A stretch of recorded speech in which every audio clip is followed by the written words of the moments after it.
समुद्र की डरावनी तूफान के आगे बड़े से बड़े तैराक भी सहम जाते हैं और ऐसी डरावनी तूफानों को चैलेंज देने का काम मात्र 7 साल का लड़का करता है। ऐसा कारनामा झारखंड के ईशान ने 9 घंटा 50 मिनट में समुद्र को तैर करके कीर्तिमान स्थापित किए हैं।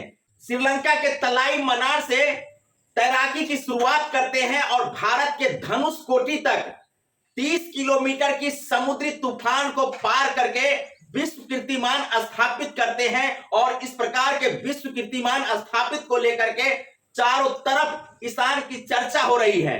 जहां बड़े बड़े तैराक भी इस प्रकार के कारनामे को स्थापित नहीं कर पाए हैं, वहीं समुद्री तूफान के आगे अपने हौसले को बुलंद करके ईशान ने 30 किलोमीटर की सफर 9 घंटा 50 मिनट में किए हैं और इस प्रकार के कारनामे को लेकर के झारखंड के मुख्यमंत्री ने उन्हें बधाई दिए हैं। इस प्रकार के कारनामे को लेकर के उनके कोच का कहना है कि तैराक करना उनका शौक नहीं बल्कि जुनून है और जुनून इस प्रकार से है कि उन्होंने 9 घंटा 50 मिनट में 30 किलोमीटर की समुद्री तूफान को तैरते हुए समुद्री लहर को झेलते हुए पार कर लिए हैं। कि कभी हार नहीं मानना चाहिए।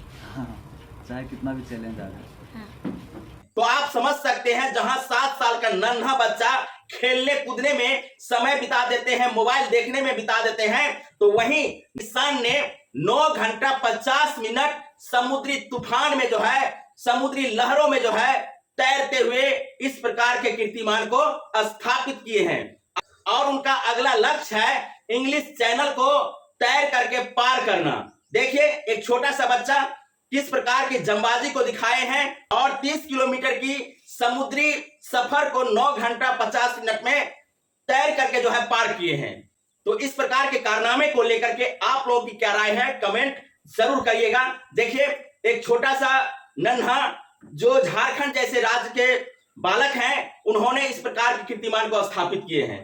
तो आप लोग इस वीडियो को दबा के शेयर कर दीजिएगा और इस बच्चे के हौसले को अफजाई के लिए अच्छा कमेंट करके उन्हें बधाई जरूर दीजिएगा।